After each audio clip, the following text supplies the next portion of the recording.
Students, welcome to PS corner और मैं हूं शिखा गुप्ता। और आज के लेक्चर में हम पढ़ने वाले हैं जो उत्तर पश्चिमी मरुस्थलीय प्रदेश था उसके अर्ध शुष्क मैदान के बारे में। अर्ध शुष्क मैदान की हम बात करें तो कल हमने थोड़ा सा इसको समझ लिया था कि बेसिकली ये कहाँ पर है, कैसे सिचुएटेड है। जैसे अगर हम बात करें तो ये पूरा जो है पूर्वी राजस्थान बोल सकते हैं, अरावली के पूरब का हिस्सा, ये हो गई अरावली के पूरब का हिस्सा। और अरावली का जो पूरा पश्चिमी हिस्सा है ये उत्तर पश्चिमी मरुस्थलीय प्रदेश कहलाता है। अरावली के पश्चिमी ढाल पर बात करें तो 50 सेंटीमीटर की समवर्षा रेखा यानी कि आइसोहाइट स्थित है। मैंने आपको बताया था समवर्षा रेखा या आइसोहाइट क्या होती है कि कुछ समान वर्षा प्राप्त करने वाले स्थानों को जोड़ने वाली काल्पनिक रेखा होती है। ठीक है, यानी कि इस रेखा पर स्थित जितने भी स्थान हैं उन सभी जगह पर औसत वार्षिक वर्षा 50 सेंटीमीटर प्राप्त होती है। तो इसके पश्चिम का हिस्सा पूरा क्या कहलाया? उत्तर पश्चिमी मरुस्थलीय प्रदेश, जो कि थार के मरुस्थल का हिस्सा है। अगर हम बात करें कि थार के मरुस्थल का विस्तार तो पाकिस्तान और भारत दोनों में है।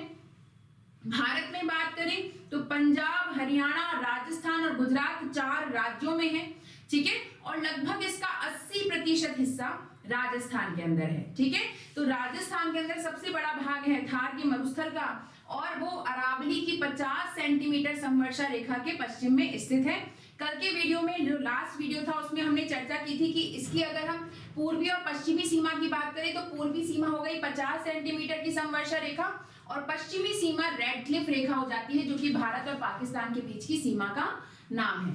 अब इस उत्तर पश्चिमी मरुस्थलीय प्रदेश को हमने बांटा था 2 भागों में। एक तो था शुष्क रेतीला मैदान और एक था अर्ध शुष्क रेतीला मैदान। तो शुष्क रेतीले मैदान की हमने चर्चा कल कर ली थी, अर्ध शुष्क रेतीले मैदान की चर्चा हम आज करेंगे। इन दोनों शब्दों से एक चीज आपको क्लियर हो गई होगी, ये था शुष्क रेतीला मैदान और ये जो हिस्सा है ये है अर्ध शुष्क रेतीला मैदान। इन दोनों नामों को अगर आप गौर से देखोगे तो ये दोनों ही रेतीले मैदान है, यानी यहाँ पर रेत पाई जाती है। रेत का क्या मतलब है? बालू, मिट्टी को रेत कहते हैं। तो यहाँ पे बालू मृदा पाई जाती है इस पूरे क्षेत्र में। अगर हम बालू मृदा की बात करें तो बालू मृदा के जो कण होते हैं वो काफी मोटे होते हैं, पार्टिकल्स बहुत मोटे होते हैं। यही वजह है कि इसके अंदर पानी नहीं रुकता। अगर किसी भी चीज के अंदर या किसी भी मृदा के अगर एग्जाम्पल ले लें, अगर उसके अंदर कण मोटे मोटे हैं तो इन मोटे कणों के बीच में काफी सारा रिक्त स्थान होता है। तो अगर इसके अंदर पानी जाता है तो पानी रिस के अंदर चला जाता है, तो ऊपरी सतह पर पानी नहीं ठहरता। तो पहली बात तो बालू मृदा है, इस वजह से पानी नहीं होता सतह पर, जिसकी वजह से कृषि नहीं की जा सकती, पीने के लिए पानी नहीं होता और अंडरग्राउंड वाटर टेबल होती है। दूसरी बात अगर हम करें तो ये वो बालू मृदा के कारण यहाँ पर एक तो पानी नहीं है, ऊपर से बालू मृदा जो होती है वो जल्दी ठंडी और जल्दी गर्म हो जाती है। अब आपको पता ही है कि इस क्षेत्र में तापमान बहुत ज्यादा रहता है। गर्म मरुस्थल है राजस्थान का थार का मरुस्थल, तो गर्म मरुस्थल है, इसका मतलब तापमान बहुत ज्यादा है। तापमान बहुत ज्यादा है तो इस वजह से भी पानी वाष्पीकृत हो जाता है। तो जलवायु में जनरली शुष्कता यानी कि ड्राइनेस बनी रहती है कि मिट्टी में भी पानी नहीं है और जो थोड़ा बहुत पानी है वो वाष्पीकृत हो गया। तो जलवायु में क्या है? शुष्कता है। और इसकी वजह से खुद बालू मृदा की एक प्रॉपर्टी होती है, गुण होता है कि जल्दी ठंडी जल्दी गर्म होती है। तो दिन के समय जब तापमान यहाँ पे उच्च रहता है तो ये बहुत ज्यादा गर्म हो जाती है। जो हम बोलते हैं ना कि काट कीजिए पाषाण का तो फिर जा सकते हैं मरुस्थल में। तो यानी कि अगर पत्थर के पैर लेकर ही जा सकते हो मरुस्थल में, इतनी गर्म मृदा है। और रात के समय ये मृदा बहुत जल्दी ठंडी हो जाती है, तो रात के समय तापमान कभी कभी 0 डिग्री तक भी गिर जाता है। तो यानी कि हम बात करें यानी बालू मृदा का ये जो पूरा क्षेत्र है मरुस्थलीय प्रदेश, यहाँ पर दिन में तापमान बहुत ज्यादा गर्म और रात को तापमान बहुत ठंडा होता है। किसकी वजह से? बालू मृदा की वजह से। और यानी कि राजस्थान में बात करें तो ये वो प्रदेश है जिसका दैनिक तापांतर सर्वाधिक होता है, यानी दिन और रात के तापमान में भी बहुत ज्यादा अंतर देखा जाता है। तो क्वेश्चन आता है कि राजस्थान के किस भौतिक प्रदेश में दैनिक तापांतर सर्वाधिक होता है? तो वो राजस्थान का उत्तर पश्चिमी मरुस्थलीय प्रदेश है, जिसके अंदर शुष्क रेतीला मैदान और अर्ध शुष्क रेतीला मैदान दोनों शामिल हैं। और क्यों है दैनिक तापांतर ज्यादा? क्योंकि यहाँ पे रेत है, बालू मृदा है, सैंडी सॉइल है। क्लियर है? पहली चीज। दूसरी चीज, इतनी बालू मृदा कहां से आई? बालू मृदा की हम बात करें तो जनरली बजरी जैसी मोटी होती है, यानी बहुत चिकनी भी होती है। अगर आप इसको हाथ में उठाएंगे तो ये आपके हाथों से फिसल जाएगी, कपड़ों पर नहीं चिपकती, यानी कि बहुत ही ज्यादा चिकनी होती है और इसके कण बहुत मोटे होते हैं। तो ऐसी बालू मृदा यहाँ पर आई कैसे? तो जनरली अगर हम इस क्षेत्र की उत्पत्ति की बात करें, जो राजस्थान के 4 भौतिक प्रदेश हमने बनाए थे, उनमें से उत्तर पश्चिमी मरुस्थलीय प्रदेश की बात करें तो उत्तर पश्चिमी मरुस्थलीय प्रदेश का निर्माण हुआ है टैथीस सागर से। जो हम बात करते हैं पैंजिया और पैंथलासा की, जैसे हम बात करें ये पृथ्वी, और पृथ्वी के पहले जितने भी 7 महाद्वीप हैं आज, वो सब एक साथ जुड़े हुए थे।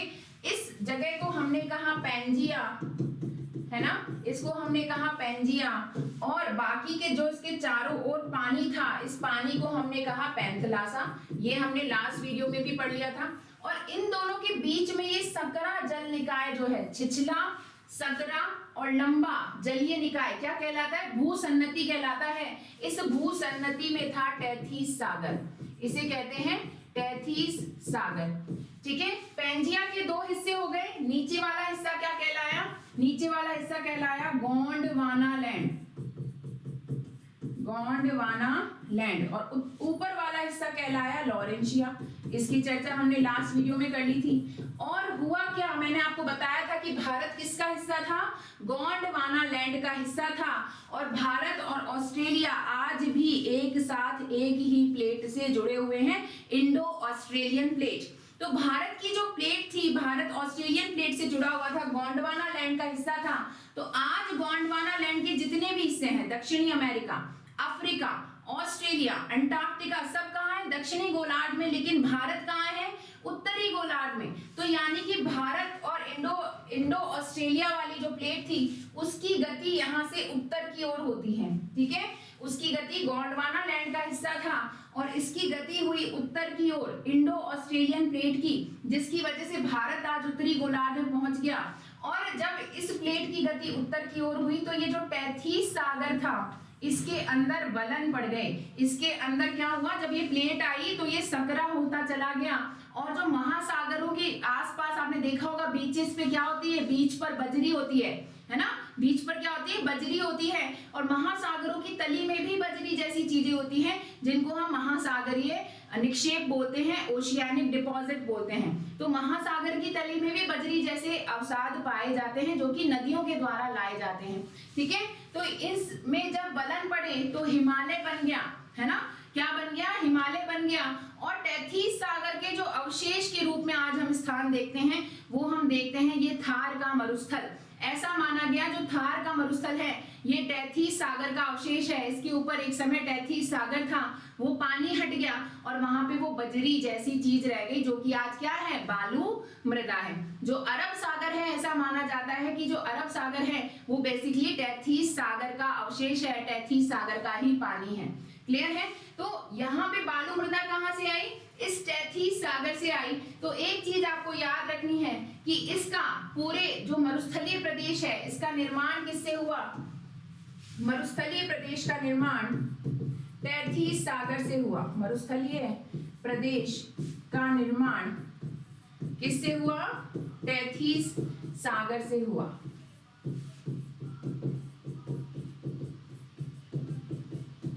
ठीक है, क्लियर है? किससे हुआ? टैथीस सागर से हुआ। अब हम इसमें और डिटेल में चर्चा करें तो बालू मृदा आ गई। बालू मृदा के कारण दैनिक तापांतर ज्यादा हो रहा है और ये पूरा ही क्षेत्र टैथीस सागर का अवशेष है। पहली चीज एग्जाम में पूछ लिया जाता है, किसका अवशेष है? टैथीस सागर का अवशेष है। अब हम इसमें बात करें तो ये जो क्षेत्र है, शुष्क रेतीला मैदान और अर्ध शुष्क रेतीला मैदान, इन दोनों के बीच सीमा कौन बनाता है? तो ये है 25 सेंटीमीटर की समवर्षा रेखा। कौन सी है? 25 सेंटीमीटर की समवर्षा रेखा इन दोनों को अलग करती है। यानी कि इसका जो पश्चिमी क्षेत्र है वो शुष्क रेतीला मैदान कहलाता है, जहां पे औसत वार्षिक वर्षा 25 सेंटीमीटर से कम होती है। और इसका जो पूर्वी हिस्सा है वो अर्ध शुष्क रेतीला मैदान है, जहां पे औसत वार्षिक वर्षा 25 सेंटीमीटर से 50 सेंटीमीटर के बीच में होती है। तो अर्ध शुष्क रेतीले मैदान की जो सीमा हो गई वो क्या हो गई, 25 सेंटीमीटर पश्चिमी सीमा और 50 सेंटीमीटर पूर्वी सीमा, इन दोनों के बीच में स्थित है अर्ध शुष्क रेतीला मैदान। तो ये क्वेश्चन किसी भी तरीके से घुमा के पूछ लेते हैं। शुष्क रेतीला मैदान की सीमा क्या है, 25 सेंटीमीटर की समवर्षा रेखा पूर्वी सीमा है और रेडक्लिफ रेखा क्या है, इसकी पश्चिमी सीमा है। तो ये आपको याद रखना है। अब अर्ध शुष्क जो रेतीला मैदान है इसके कई और भी नाम हैं, जैसे इसे क्या कहा जाता है, इसे कहा जाता है स्टेपी प्रदेश। क्या कहा जाता है, इसे कहा जाता है स्टेपी प्रदेश। स्टेपी क्यों कहा जाता है, क्योंकि यहाँ पे देखो थोड़ी बहुत वर्षा होती है। ये वो क्षेत्र है जहाँ 25 सेंटीमीटर से कम वर्षा हो रही है, तो यहाँ पे तो लगभग मरुद्भिद वनस्पति यानी जीरोफाइट्स मिलते हैं, जिसमें कि लगभग ऐसे पादप उत्पन्न होंगे जो शुष्कता को सहन कर सकते हैं, जैसे नागफनी, कैक्टस, अकेशिया, कीकर, बबूल, ये सारे पेड़, खजड़ी, रोहिड़ा, ये सब पेड़ कहाँ होंगे, शुष्क रेतीले मैदान में, जहां पर वर्षा हो रही है 25 सेंटीमीटर से कम।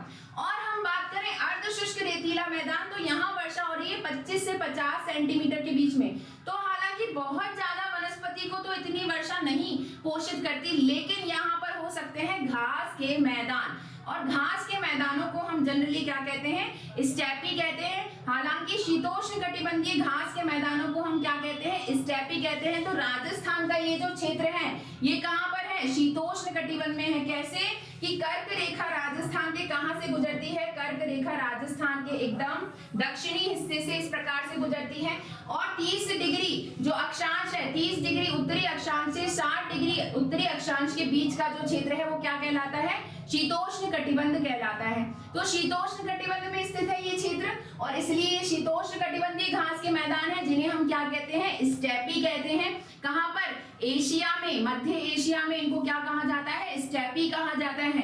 तो स्टेपी प्रदेश इनको हम कहते हैं। तो अर्धशुष्क रेतीला मैदान स्टेपी प्रदेश कहलाता है। क्यों, क्योंकि यहाँ पे पाए जाते हैं घास के मैदान। इन घास के मैदानों को क्या है, ये घास के मैदान, इन घास के मैदानों को शेखावाटी में कहा जाता है बीड़।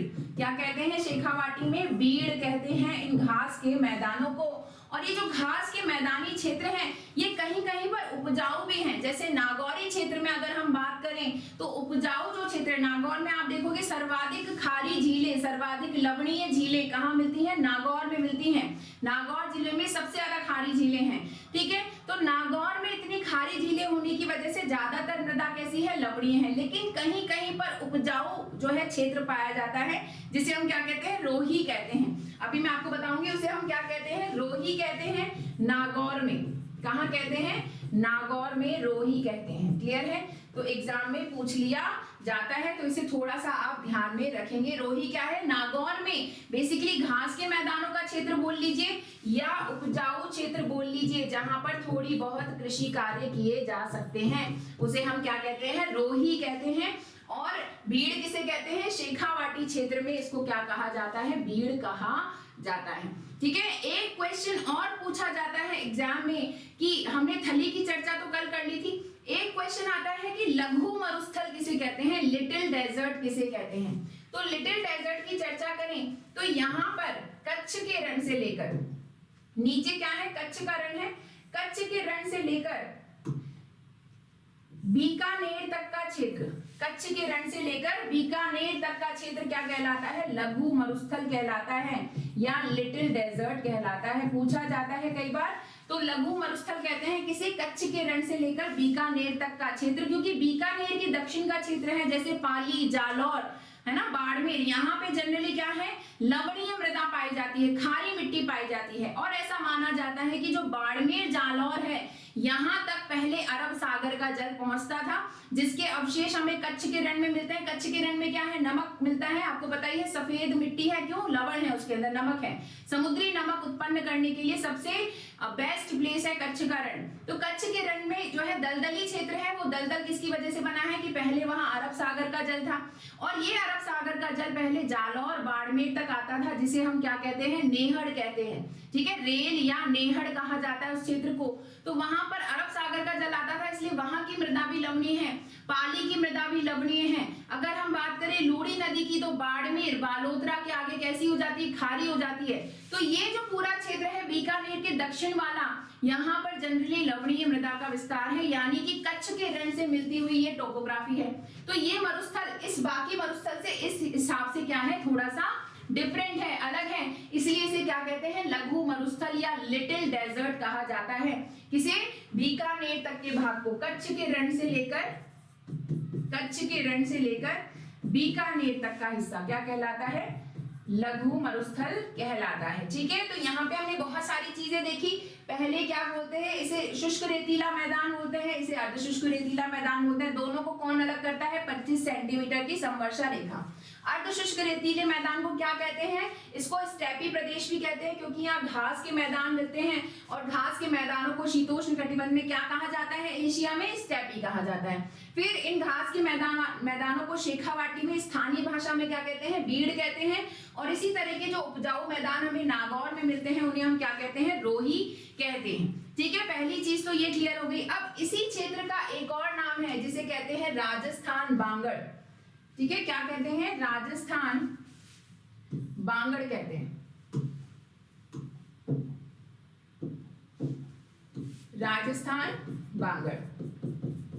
अब बांगड़ का मतलब क्या होता है, बांगड़ का मतलब होता है पुरानी जलोढ़ मृदा का क्षेत्र, पुरानी जलोढ़।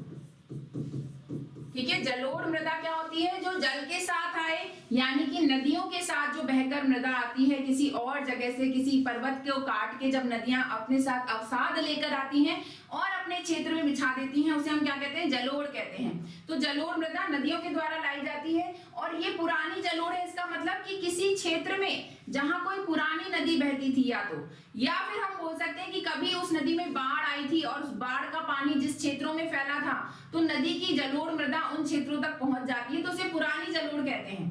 जहां पर लगभग अभी भी बाढ़ आती रहती है तो उसे नवीन जलोढ़ कहते हैं, और नवीन जलोढ़ को कहा जाता है खादर। क्या कहते हैं, नवीन जलोढ़ को खादर कहते हैं। और राजस्थान में तो आपको पता ही है, बाढ़ जैसी कोई स्थिति लगभग नहीं बनती है, कोई ऐसी नदी नहीं है जो हर साल बाढ़ आती हो। ठीक है, बिहार, असम, पश्चिम बंगाल, ये वो क्षेत्र है जहां हर साल बाढ़ आती है भारत में, लेकिन राजस्थान में लगभग ऐसा कोई क्षेत्र नहीं जहां हर साल बाढ़ आती। तो राजस्थान में नवीन जलोढ़ का क्षेत्र तो नहीं है, पुरानी जलोढ़ का क्षेत्र है। पुरानी जलोढ़ का क्षेत्र क्या कहलाता है, राजस्थान बांगड़। अब जरा समझिए इसे राजस्थान बांगड़ या पुरानी जलोढ़ का क्षेत्र क्यों कहते हैं।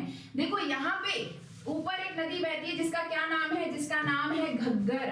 क्या नाम है, घग्गर नाम है, ऊपर से आती है घग्गर नदी। और ऐसा माना जाता है कि ये प्राचीन जो सरस्वती नदी है उसका अवशेष है। इसका पुराना नाम, एक और नाम क्या है, घग्गर नदी का, दृश्यद्वती। ऐसा माना जाता है कि जो प्राचीन सरस्वती नदी है इसका अवशेष है, इसीलिए घग्गर नदी को मृत नदी भी कहा जाता है, क्योंकि ऊपर शिवालिक से उतर कर आती है। हिमालय से आने वाली ऐसी कोई नदी नहीं है जो बीच रास्ते में खत्म हो जाती है। सारी नदियां ज्यादातर गंगा सिस्टम का पार्ट बन जाती हैं और गंगा के साथ अपना जल बंगाल की खाड़ी में ले जाती हैं। और ज्यादा उत्तर की जो नदियां हैं हिमालय से आने वाली, जैसे कि सिंधु हो गई, है ना, झेलम, चिनाब, रावी, व्यास, सतलज, ये जो बड़ी नदियां हैं, ये सारी नदियां सिंधु नदी का भाग बन जाती हैं और अरब सागर में अपना जल गिराती हैं। लेकिन ऐसी कोई नदी नहीं है हिमालय से आने वाली जो बीच रास्ते में खत्म हो जाती है। और यहाँ पे एक नदी है घग्गर, जो शिवालिक हिमालय से उतर के आती है, लेकिन हनुमानगढ़ में आकर लुप्त हो जाती है, भटनेर में।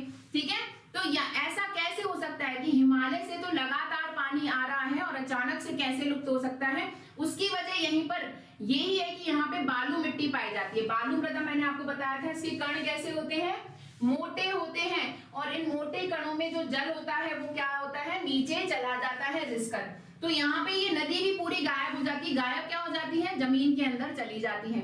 और ऐसा माना गया है कि जो प्राचीन सरस्वती नदी है वो आज भी जमीन से 2 से 3 किलोमीटर नीचे बहती है और बहुत तेज गति से बहती है।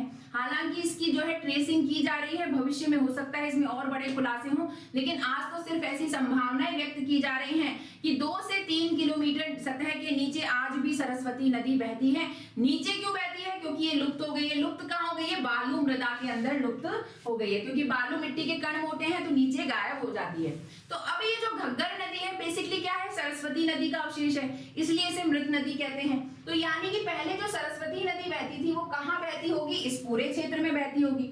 इस पूरे क्षेत्र में बहती होगी तो सरस्वती एक बड़ी नदी होगी, बड़ी नदी होगी तो उसका जलोढ़ था, और इसी वजह से इस क्षेत्र में हमें पुरानी जलोढ़ देखने को मिलती है। तो इस पुरानी जलोढ़ को हम क्या कहते हैं, बांगड़, और इसलिए इसे कहा जाता है राजस्थान बांगड़।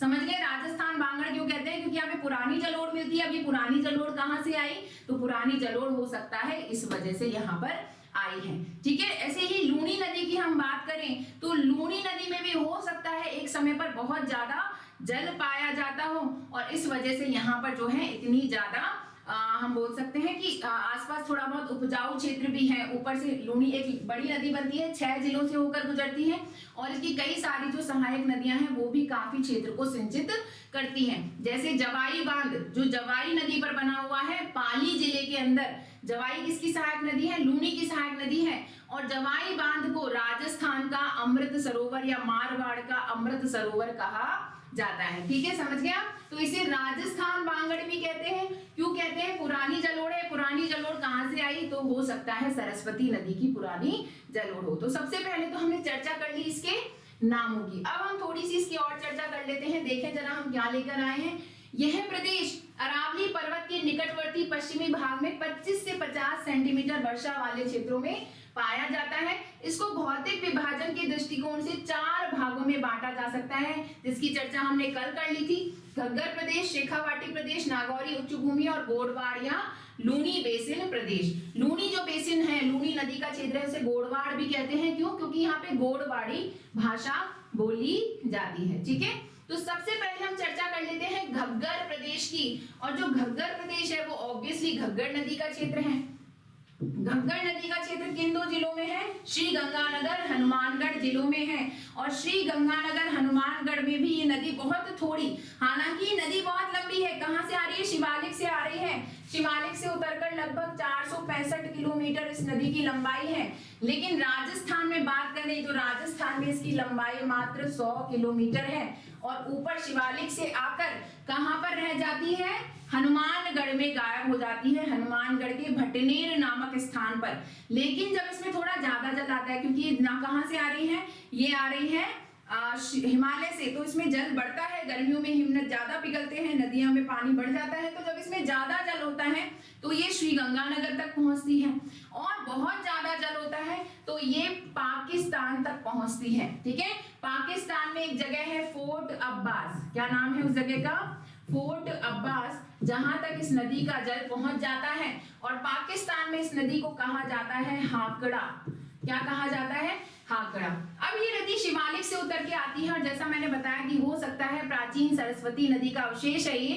तो ये नदी क्या करती है, अपर्दन करती हुई आती है हिमालय से जारी। सारी जो नदियां मैंने आपको बताया था कि हिमालय की चट्टानें कैसी हैं, कोमल है, मुलायम है, जिसकी वजह से कोई भी नदी आसानी से इसको काट सकती है।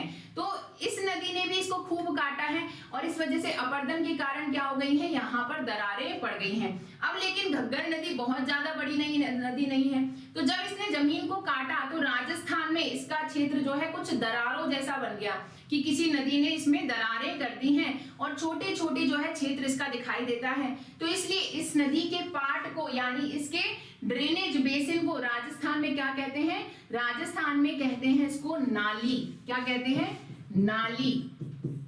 क्यों, क्योंकि इसने दरारें टाइप बना दी हैं। दरारें कैसे, जैसे ये नदी बहती हुई आई तो बिखर जाती है, हनुमानगढ़ में गायब होगी, तो ऐसे कोई गड्ढा तो बना हुआ है नहीं, ये गड्ढे में चली गई, तो ये क्या नदी क्या करती है, आगे जाके ऐसे बिखर जाती है। बिखर जाती है तो क्या करती है, दरारें जैसी बन जाती हैं, और दरारों जैसी टोपोग्राफी के कारण ऐसा लगता है जैसे कोई नाली हो, और इसे क्या कहा जाता है, राजस्थान में नाली कहते हैं इसके पार्ट को। पूछा जाता है एग्जाम में कि घग्गर नदी के पार्ट को क्या कहते हैं, नाली कहते हैं। और पाकिस्तान में इस नदी का क्या नाम है, हाकड़ा नाम है। ठीक है, वहां पर ये क्या करती है, कभी कभी फोर्ट अब्बास में जब इसमें ज्यादा जल आता है तो बाढ़ आ जाती है। ठीक है, अधिक जल आता है तो श्रीगंगानगर पहुंचती है, वरना कहां तक रह जाती है, हनुमानगढ़ तक रह जाती है, और हनुमानगढ़ के भटनेर में ये नदी लुप्त हो जाती है। ठीक है, तो ये क्या कहलाती है, नाली कहलाती है। समझ गए आप। अब आगे हम इसमें बात करें और भी बहुत सारी चीजें से जुड़ी हुई, नदी से जुड़ी हुई, पर उन सारी चीजों की चर्चा हम कहाँ करेंगे, जब हम नदियां पढ़ेंगे। अभी हम क्या पढ़ रहे हैं, भौतिक प्रदेश पढ़ रहे हैं। तो राजस्थान के हनुमानगढ़ और गंगानगर जिले आते हैं, घग्गर प्रदेश के अंतर्गत 2 जिले आते हैं, और घग्गर नदी द्वारा अनेक स्थलाकृतियों का निर्माण किया गया है। जैसे अगर हम बात करें पहले तो खादर, ठीक है, खादर यानी कि नवीन जलोढ़, जैसा मैंने आपको बताया था। तो कभी कभी जहां पर ये नदी फैल जाती है वहां पर थोड़ा जल आ जाता है, या हम बोलते हैं जब इसमें बाढ़ आ रही है तो कहां तक जा रहा है, श्री गंगानगर तक, तो इसका जलोढ़ वहां तक पहुंचता है, तो वो नवीन जलोढ़ का क्षेत्र कहलाता है। इसलिए यहाँ पर जो है कभी कभी क्या होती है, अच्छी खेती होती है। श्री गंगानगर हनुमानगढ़ का क्षेत्र क्या है, उपजाऊ क्षेत्र है, जहां पे पता है राजस्थान की सर्वाधिक कृषि होती है। श्री गंगानगर को राजस्थान का खाद्यान्न भंडार भी कहते हैं, है ना। तो ये सारी चीजें इसी वजह से, क्योंकि यहाँ पे किसकी जगह है, घग्गर की जो है नवीन जलोढ़ यहाँ पर मिलता है। साथ ही अगर हम बात करें यहाँ पर, तो इंदिरा गांधी नहर भी है। इंदिरा गांधी नहर बोल ले या यहाँ पर गंग नहर बोल ले, यानी सबसे पहले जो नहर भी आई राजस्थान में वो इसी क्षेत्र में आई। तो यहाँ पे बाद में इंदिरा गांधी नहर से और अच्छी सिंचाई दी गई। तो ज्यादा सिंचाई सुविधा की वजह से किसानों को क्या लगा कि अच्छे से पानी डाल दो और खूब अच्छी खेती कर लो। अब उन्होंने क्या किया, इस क्षेत्र में खूब सारा पानी भर दिया, अपने खेतों में पानी भर लिया, और वो खेतों में परमानेंट पानी भर गया, तो खेतों में दलदल जैसी स्थिति बन गई। उसको क्या बोलते हैं, सेम की समस्या बोलते हैं। क्या बोलते हैं इसको, सेम की समस्या बोला जाता है। ठीक है, सेम की समस्या किन क्षेत्रों में हो रही है, श्री गंगानगर हनुमानगढ़ में हो रही है, जहां पर सिंचाई की सुविधाओं का विस्तार ज्यादा है, और इसके कारण भूमि दलदली और नमकीन हो गई है, क्योंकि जमीन के अंदर तो क्या है, अरब सागर का तैथीस सागर का अवशेष है, तो नीचे तो नमक ही है, और पानी भरने के कारण वो नमक सतह पर आ गया, जिसकी वजह से क्या हो गई, मृदा नमकीन हो गई है, तो भूमि दलदली और नमकीन हो गई है। इसको क्या कहते हैं, सेम की समस्या कहते हैं। और इसके समाधान के लिए ये कहा गया कि भाई सिंचाई को थोड़ा सा कंट्रोल कर लो, और सिंचाई को कंट्रोल कैसे कर लो, तो बूंद बूंद जो सिंचाई पद्धति है, या जिसे हम कहते हैं ड्रिप इरिगेशन, इसके माध्यम से जो है सिंचाई करने पर सेम की समस्या नहीं होगी। ये जो ड्रिप इरिगेशन है, बूंद बूंद सिंचाई पद्धति है, वो भारत ने कहां से ली है, इजराइल से ली है। पूछा जाता है एग्जाम में बहुत बार कि ड्रिप इरिगेशन की तकनीक भारत ने कहां से ली है, इजराइल से ग्रहण की है। तो सेम की समस्या किन जिलों में है, श्री गंगानगर हनुमानगढ़ में है। नाली और हाकड़ा की कहानी मैंने आपको बताई थी। तो घग्गर प्रदेश है, घग्गर प्रदेश में क्वेश्चन ज्यादातर घग्गर नदी से बनते हैं, जो हम नदियों में पढ़ लेंगे। अगला जो क्षेत्र है वो है शेखावाटी प्रदेश। शेखावाटी प्रदेश देखो, अगर हम बात करें कहाँ दिखेगा हमको, शेखावाटी प्रदेश ये आ गया श्री गंगानगर हनुमानगढ़ का क्षेत्र, और इसके नीचे ये पूरा क्षेत्र ये है शेखावाटी प्रदेश। शेखावाटी प्रदेश की हम बात करें तो कौन से जिले आते हैं इसके अंदर, शेखावाटी प्रदेश के अंदर, इसके अंदर आते हैं 3 जिले। शेखावाटी प्रदेश के अंदर 3 जिले, सीकर, चूरू और झुंझुनू, 3 जिले आते हैं जहां पर शेखावाटी भाषा बोली जाती है। तो शेखावाटी बेसिकली क्या है, शेखावाटी एक सांस्कृतिक प्रदेश है, भाषाई प्रदेश है, शेखावाटी भाषा के आधार पर बनाया गया है। तो हालांकि भौगोलिक प्रदेश नहीं है, सांस्कृतिक प्रदेश है, लेकिन भौगोलिक प्रदेश ये कैसे बनता है, यहाँ की प्रमुख नदी है कांतली, कांतली नदी, और जो कांतली नदी है ये निकलती है सीकर से, खंडेला की पहाड़ियों से, और सीकर से निकलकर झुंझुनू में गायब हो जाती है। इसकी लंबाई कितनी है, 100 किलोमीटर की इसकी लंबाई है। तो पूरी तरह से राजस्थान में बहने वाली आंतरिक प्रवाह की सबसे लंबी नदी है ये। आंतरिक प्रवाह की नदी क्या होती है, आंतरिक प्रवाह की नदी का मतलब है जो कहीं किसी सागर में अपना जल नहीं ले जाती और रास्ते में ही लुप्त हो जाती है। ठीक है, जैसे हमने देखा था घग्गर, तो घग्गर सबसे लंबी आंतरिक प्रवाह की नदी है, लेकिन वो कहाँ में बहती है, पूरी तरह राजस्थान में नहीं बहती, हिमाचल प्रदेश, पंजाब, हरियाणा इनमें बहती हुई आती है। तो पूरी तरह से राजस्थान में बहने वाली सबसे लंबी आंतरिक प्रवाह की नदी है कांतली, जो सीकर से निकलकर झुंझुनू में लुप्त हो जाती है। अगर हम बात करें घग्गर नदी की, तो घग्गर नदी राजस्थान की एकमात्र अंतरराष्ट्रीय नदी है। अंतरराष्ट्रीय नदी मतलब जिसका जल पाकिस्तान में भी जा रहा है, ठीक है, पाकिस्तान तक पहुंच रहा है, फोर्ट अब्बास तक। तो ये अंतरराष्ट्रीय नदी है एकमात्र जबकि हम बात करें ये कांतली नदी पूरी तरह से राजस्थान में बहती है और ना तो और किसी राज्य में बहती है, ना ही और किसी राष्ट्र में बहती है। तो सबसे लंबी आंतरिक प्रवाह की नदी है, पूर्णतः राजस्थान में बहने वाली। क्वेश्चन आते हैं ये, ठीक है। तो 100 किलोमीटर का क्षेत्र है। अब इस नदी का जो क्षेत्र है वो क्या कहलाता है, तोरावाटी कहलाता है। तोरावाटी कहलाता है इस नदी का बेसिन। राजस्थान में 2 ऐसे जिले हैं जहां कोई नदी नहीं बहती, बीकानेर और चूरू। तो ये नदी चूरू में नहीं बहती, सिर्फ सीकर झुंझुनू में बहती है। तो लेकिन इस नदी के बेसिन को तोरावाटी कहते हैं। बेसिन क्या होता है कि किसी नदी में जहां से भी पानी आता है वो पूरा उसका बेसिन कहलाता है। यानी कि जैसे कहीं पर वर्षा हुई और उस वर्षा का जल किसी नदी तक पहुंच गया तो वो जो क्षेत्र है वो उस नदी का बेसिन कहलाएगा। जैसे वॉश बेसिन होता है, क्या होता है, हम हाथ धोते हैं तो पानी के छींटे जहां जहां भी गिरते हैं वहां से इकट्ठे होकर एक पाइप में आ जाते हैं, तो उसे हम क्या कहते हैं, वॉश बेसिन। इसी तरीके से नदी का बेसिन कि जहां भी कुछ छींटे गिरे, कुछ भी गिरे और वहां का पानी इकट्ठा होकर नदी में आ गया तो वो उस नदी का बेसिन कहलाता है। ठीक है, तो चूरू का कुछ हिस्सा कांतली नदी के बेसिन में शामिल होता है, तो सीकर झुंझुनू और चूरू का कुछ क्षेत्र तोरावाटी कहलाता है। तोरावाटी एक भौगोलिक प्रदेश है क्योंकि नदी के आधार पर बना है, तो ये एक भौगोलिक प्रदेश है। और शेखावाटी का एक हिस्सा है तोरावाटी। पूछा जाता है तोरावाटी क्या है, कांतली नदी का क्षेत्र है। शेखावाटी का है जहां शेखावाटी भाषा बोली जाती है, सीकर चूरू झुंझुनू। ठीक है, अब शेखावाटी प्रदेश की खास बातें समझते हैं। शेखावाटी जो प्रदेश है, यहाँ पर हमने पढ़ा था कौन से बालू का स्तूप मिलते हैं, यहाँ पे मिलते हैं बरखान और परवलयाकार बालू का स्तूप, है ना। जो बरखान है वो सबसे ज्यादा मिल रहे थे चूरू में और परवलयाकार हमें सबसे ज्यादा मिल रहे थे झुंझुनू में, लेकिन मुख्यतः शेखावाटी क्षेत्र में मिल रहे थे। यानी यहाँ पर किस प्रकार का मरुस्थल है, इर्ग प्रकार का मरुस्थल है। इर्ग प्रकार का मरुस्थल क्या होता है, रेतीला मरुस्थल होता है। हमने कल ही चर्चा कर ली थी पिछले वीडियो में सबकी। अगर वो आपने लेक्चर मिस कर दिया है तो इस वीडियो के डिस्क्रिप्शन में आपको उस वीडियो का लिंक मिल जाएगा, तो उसको आप जरूर से देख लेना। ठीक है, तो वो क्या होता है, यहाँ पर इतनी ज्यादा रेत है, रेतीला मरुस्थल है, खूब रेत ही रेत है, तो उस रेत के अंदर जो पानी है वो लुप्त हो जाता है और जमीन के नीचे चलता है। तो ये जो क्षेत्र है वो अंतः प्रवाह का क्षेत्र है। क्या है, अंतः प्रवाह का क्षेत्र है। इंटरनल वाटर का रीजन है कि सतह पर पानी नहीं है, सतह के नीचे पानी है। क्यों, क्योंकि बालू मृदा इतनी सारी है, वो सारा पानी जमीन के अंदर भेज देती है। अभी हमने देखा कैसे भेज देती है। तो यहाँ पे सतह पर पानी ना होकर अंदर पानी है।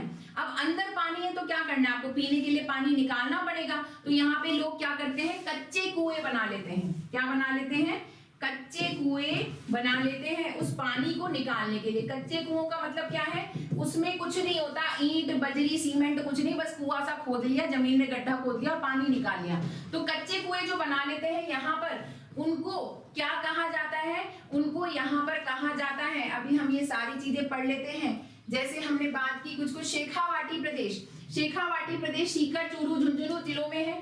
ठीक है, बीड़ क्या होते हैं, अभी हमने देख ही लिया था, घास के मैदानों को स्थानीय भाषा में बीड़ कहते हैं, जब स्टेपी बताया था। इन कच्चे कुओं को कहा जाता है जोहड़ या नाड़ा, नाड़ा या जोहड़ कहते हैं। और इसका जो सबसे निचला हिस्सा होता है, जैसे ये है कुआं, छोटा सा छेद होता है, इसका मुंह भी ज्यादा बड़ा नहीं होता, घर घर के अंदर होता है, ऐसे नहीं कम्युनिटी समुदाय का नहीं होता, लोग अपने घरों में ही खोद लेते हैं कच्चे कुएं, छोटा सा मुंह बनाते हैं इससे, जिससे ज्यादा पानी वाष्पीकृत ना हो, और इसमें से छोटा सा बर्तन डाल के पानी निकाल लेते हैं। तो ये कच्चा कुआं होता है और जहां पर पानी मिलता है इसमें नीचे, जो इसकी सबसे निचली तली होती है उसे कहा जाता है चोभी। क्या कहते हैं, चोभी कहते हैं। इन कच्चे कुओं को क्या कहते हैं, नाड़ा या जोहड़ कहते हैं। इसी तरीके से लूनी नदी का जो बेसिन है, लूनी नदी के बेसिन में भी यही प्रॉब्लम है भाई, बालू मिट्टी तो सभी जगह इस क्षेत्र में, तो लूनी नदी का भी ज्यादातर पानी सतह के नीचे चला जाता है, तो उसे निकालना पड़ता है। तो जालौर में भी कच्चे कुएं बनाए जाते हैं। जालौर में इन कच्चे कुओं को क्या कहा जाता है, जालौर में इन्हें कहते हैं बेरा।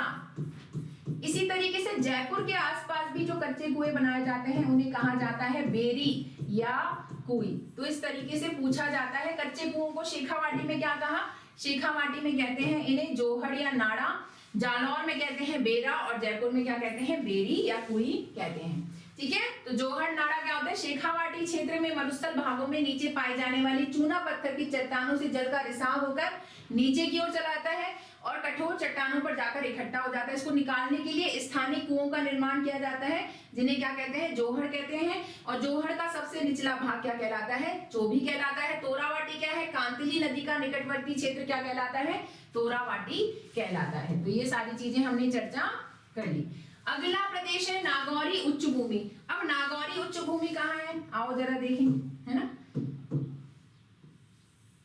ये क्षेत्र है और इसमें ये है नागौरी उच्च भूमि, नागौर जिले के अंतर्गत। अब नागौर जिले के अंतर्गत जो नागौरी उच्च भूमि है, इसे नागौरी उच्च भूमि क्यों कहते हैं, क्योंकि ये आसपास के क्षेत्रों से थोड़ी ऊंची है। आसपास के क्षेत्र कौन से हो गए, ऊपर देख लो ये शेखावाटी प्रदेश या घग्गर प्रदेश, नीचे देख लो लूणी प्रदेश, इधर आ गया शुष्क मैदानी प्रदेश, इन सभी से ऊंचा है। इस क्षेत्र की हमने औसत ऊंचाई कितनी देखी थी, 150 से 300 मीटर देखी थी। लेकिन जो नागौरी उच्च भूमि है इसकी औसत ऊंचाई है 500 मीटर। तो आसपास के क्षेत्र से एक पठार के रूप में ऊंचा उठा हुआ है। अब आपने देखा होगा, महसूस किया होगा कि पवनें जो हैं सतह से थोड़ा ऊपर ज्यादा तेज चलती हैं, यानी सतह के पास न चलकर थोड़ा सा ऊपर, जैसे आप किसी बिल्डिंग के ऊपरी वाले भाग में चले जाओगे, छत पर चले जाओगे, तो वहां पर थोड़ी ज्यादा तेज हवा आपको महसूस होगी, क्योंकि नीचे जो होता है घर्षण ज्यादा होता है, फ्रिक्शन ज्यादा होता है। ऊपर वो फ्रिक्शन नहीं होता तो आराम से जो है हवा चलती है। जैसे नीचे तो पेड़ पौधे भी हैं, घर है, मकान है, खंबे हैं, हर तरह का इंफ्रास्ट्रक्चर है, तो उससे पवनें अड़ती है तो उनकी गति कम हो जाती है। लेकिन जितना ऊंचाई पर जाएंगे तो पवनें तेजी से चलती हैं। तो इस क्षेत्र में पवनें क्या होती हैं, तेजी से चलती हैं। तेजी से चलती हैं तो वैसे ही शुष्कता है और बचा खुचा जो है पानी उड़ाकर ले जाती हैं। यही वजह है कि काफी ज्यादा शुष्कता है इस क्षेत्र में और यहाँ पर राजस्थान में सर्वाधिक खारी झीलें पाई जाती हैं। तो ज्यादातर तो यहाँ की मृदा क्या है, लवणीय है, खारी झीलें हैं, लेकिन कहीं कहीं पर उपजाऊ मैदान पाए जाते हैं, उपजाऊ क्षेत्र पाए जाते हैं, जिन्हें हम क्या कहते हैं, रोही कहते हैं। मैंने बता दिया आपको क्या कहते हैं, रोही कहते हैं। ठीक है, तो अब आगे हम इसमें बात करें नागौरी उच्च भूमि की, तो नागौर जिले में है मुख्य रूप से। इसके अलावा निकटवर्ती शेखावाटी प्रदेश, गोरवाड़ प्रदेश व शुष्क प्रदेश की तुलना में अधिक ऊंची है होने के कारण वायु द्वारा अपर्दन होता है। औसत ऊंचाई कितनी है, 500 मीटर है। अच्छा, अब पवनें जब चलती है तो यहाँ की मृदा कैसी हो गई, शुष्क हो गई, नमकीन हो गई। ऐसी क्षेत्र को क्या कहता है, रेह या कल्लर कहा जाता है।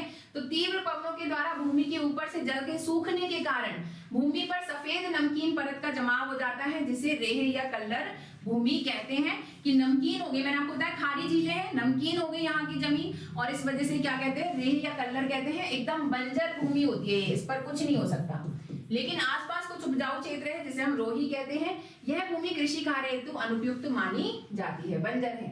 इस क्षेत्र में डीडवाना झील है ना, डीडवाना झील है नागौर में, और इस झील में सोडियम सल्फेट पाया जाता है। ठीक है, सोडियम सल्फेट पाया जाता है डीडवाना झील में, जो खाने के लिए अच्छा नहीं है। एग्जाम में क्वेश्चन आता है, ये खाने के लिए अच्छा नहीं है, इसलिए यहाँ पर कागज उद्योग, पेपर इंडस्ट्री जो है स्टैब्लिश कर दी गई है। इसके अलावा नागौरी उच्च भूमि की खास बात क्या है, हरे कबूतर, हरे कबूतर ग्रीन पिजन यहाँ पाए जाते हैं, जो इसके अलावा सरिस्का में पाए जाते हैं। सरिस्का कहाँ, अलवर में पाए जाते हैं, वो नागौरी उच्च भूमि में भी यहाँ हरे कबूतर हमको देखने को मिलते हैं। और कुबड़ पट्टी एक और क्षेत्र है। कुबड़ पट्टी क्या है, अजमेर नागौर का जो क्षेत्र है वहां पानी के अंदर क्या है, फ्लोराइड की मात्रा ज्यादा है। अजमेर नागौर की जो बेल्ट है उसके अंदर फ्लोराइड की मात्रा ज्यादा है, जिससे क्या होता है, फ्लोराइड अगर आप ज्यादा कंज्यूम करते हो तो आपकी जो शरीर में दांत होते हैं, हड्डियां होती हैं, इनके रोग उत्पन्न हो जाते हैं। तो दांत यहाँ पे लोगों के पीले हो जाते हैं और लोगों के हड्डियां कमजोर हो जाती हैं, हड्डियां मुड़ जाती हैं। पीठ पर लोगों के क्या निकल आता है, कुबड़ निकल आता है। तो इस क्षेत्र में ज्यादातर लोगों के कुबड़ देखने को मिलती है, इसलिए इसे क्या कहते हैं, कुबड़ पट्टी कहते हैं। इसे ही बांका पट्टी भी कहते हैं, और इंग्लिश में इसे कहा जाता है हम्प बेल्ट। लोगों की क्या निकल आती है, कुबड़ निकल आती है पीठ पर। ठीक है, तो कौन सा क्षेत्र है, कहां पर है, ये नागौर और अजमेर का क्षेत्र है। इसे कुबड़ पट्टी कहते हैं। यहाँ सब लोगों के क्या है, कुबड़ हो गई है। और इसका सर्वाधिक प्रभाव हमें कहाँ मिलता है, जो मकराना है। मकराना आपको पता होगा, मकराना संगमरमर के लिए प्रसिद्ध है, मार्बल के लिए प्रसिद्ध है, उसके आसरवा गांव में पाया जाता है। तो नागौर जिले की मकराना तहसील के आसरवा गांव में इसका प्रभाव सर्वाधिक देखने को मिलता है, कुबड़ पट्टी वाला प्रभाव। ठीक है, तो ये सारी चीजें इससे जुड़ी हुई, एग्जाम में पूछा था कि कुबड़ पट्टी कहां पर है।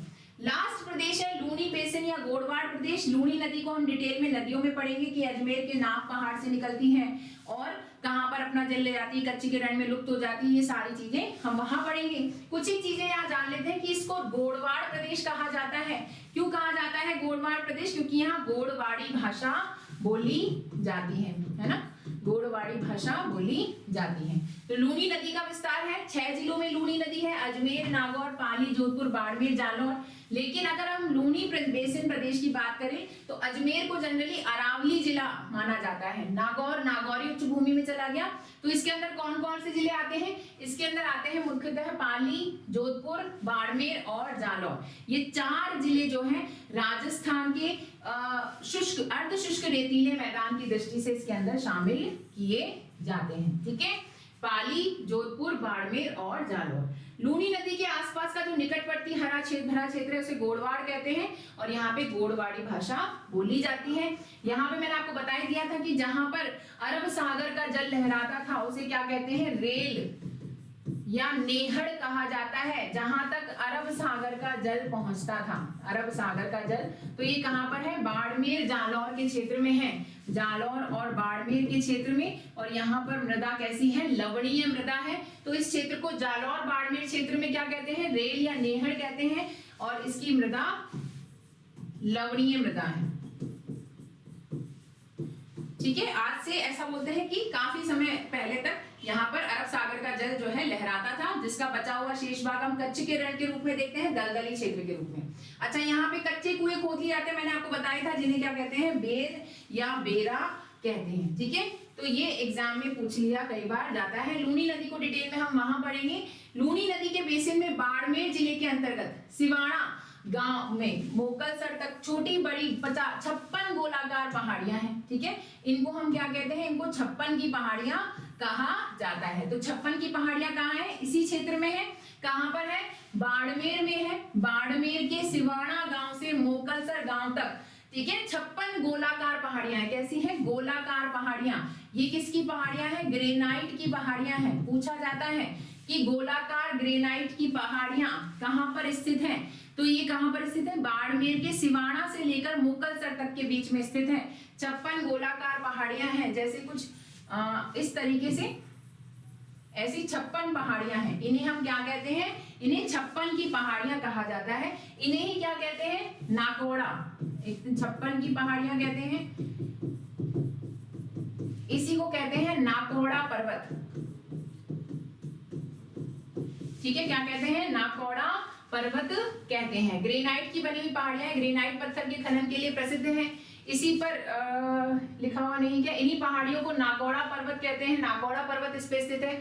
इसके अलावा इन पहाड़ियों के बीच में स्थित है हल्देश्वर, जिस पर पीपलूद गांव बसा है और इसे राजस्थान का लघु माउंट आबू कहते हैं। राजस्थान का लघु माउंट आबू क्यों कहते हैं पीपलूद गांव को? क्योंकि इस क्षेत्र की यानी कि पश्चिमी मरुस्थलीय प्रदेश की सबसे ज्यादा वर्षा कहाँ होती है? इस पीपलूद गांव के हल्देश्वर की पहाड़ी पर होती है। तो पूछ लिया जाता है कि पश्चिमी राजस्थान की या उत्तर पश्चिमी मरुस्थलीय प्रदेश की सर्वाधिक वर्षा प्राप्त करने वाला स्थान तो हल्देश्वर है। हल्देश्वर महादेव मंदिर है यहाँ पर, हल्देश्वर की पहाड़ी पर होता है या पीपलूद गांव में होता है, जिसे राजस्थान का लघु माउंट आबू कहा जाता है ना। राजस्थान में सर्वाधिक वर्षा कहाँ होती है? माउंट आबू में होती है, 150 सेंटीमीटर औसत वर्षा। और अगर हम पश्चिमी राजस्थान की बात करें तो हल्देश्वर में होती है, जिसे हम क्या कहते हैं? राजस्थान का लघु माउंट आबू कहते हैं। हल्देश्वर की जो पहाड़ी है वो बेसिकली कहाँ है? सिवाड़ा दुर्ग पर स्थित है, जालौर के जिले में। ठीक है, ये पूरा जो क्षेत्र है वो जालौर बाड़मेर का क्षेत्र है जहां पर ये स्थित है। इसके अलावा यहीं पर स्थित है भाकर। भाकर क्या होते हैं? बेसिकली ऐसी खड़ी पहाड़ियां होती हैं, ठीक है, जिनका ढाल कैसा है? तीव्र है, ढाल तीव्र। इसका जो स्लोप है वो कैसा होता है? एकदम स्टीप स्लोप होता है, एकदम खड़ी पहाड़ियां होती है जैसे दीवार हो। और ऊपर से कैसी होती है? कटी फटी होती है ना, कटी फटी होती है, रग्ड होती है, दंतुरित होती है। कुछ भी शब्द आपको इसमें मिल सकता है। दंतुरित यानी कि इसका जो ऊपर वाले शीर्ष हैं ये कंघी नुमा दिखाई देते हैं। तो इन पहाड़ियों को क्या कहा जाता है? भाकर कहा जाता है। और ये कहाँ पे मिलती है? ये जालौर में मिलती है। ठीक है, भाकर कहते हैं। जैसे रोजा भाकर, है ना, इसराना भाकर, इसके कई एग्जाम्पल है, रोजा भाकर,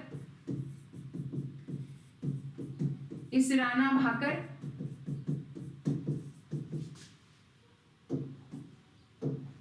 झारोला भाकर, ये सब कहाँ है, जालौर में स्थित है।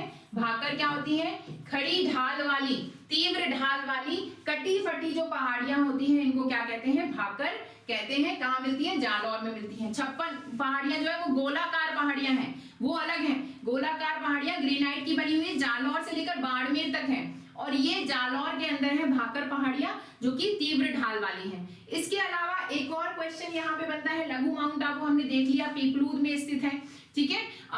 एक यहाँ पे बनता है जसवंतपुरा की पहाड़ियां। हालांकि ये सारी चीजें हम अरावली में भी पढ़ लेंगे, लेकिन यहाँ पर भी देख लेते हैं जसवंतपुरा की पहाड़ियां। ये कहाँ पर है, ये भी जालौर के अंदर है ना। और इसमें उत्तर पश्चिमी राजस्थान की, उत्तर पश्चिमी राजस्थान की सबसे ऊंची चोटी स्थित है, सबसे ऊंची चोटी। क्या नाम है इसका, इसका नाम है डोरा पर्वत, ठीक है। तो पूछ लिया जाता है उत्तर पश्चिमी राजस्थान की सबसे ऊंची चोटी कौन सी है, डोरा पर्वत है। डोरा पर्वत किन पहाड़ियों में है, जसवंतपुरा की पहाड़ियों में। जसवंतपुरा की पहाड़ियां कहाँ है, जालौर में है, ठीक है। तो डोरा पर्वत है।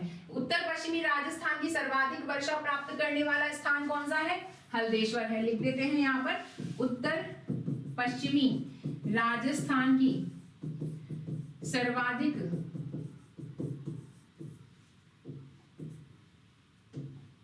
राजस्थान का सर्वाधिक वर्षा प्राप्त करने वाला स्थान, इसीलिए इसे क्या कहते हैं, इसे कहते हैं राजस्थान का लघु माउंट आबू, ठीक है।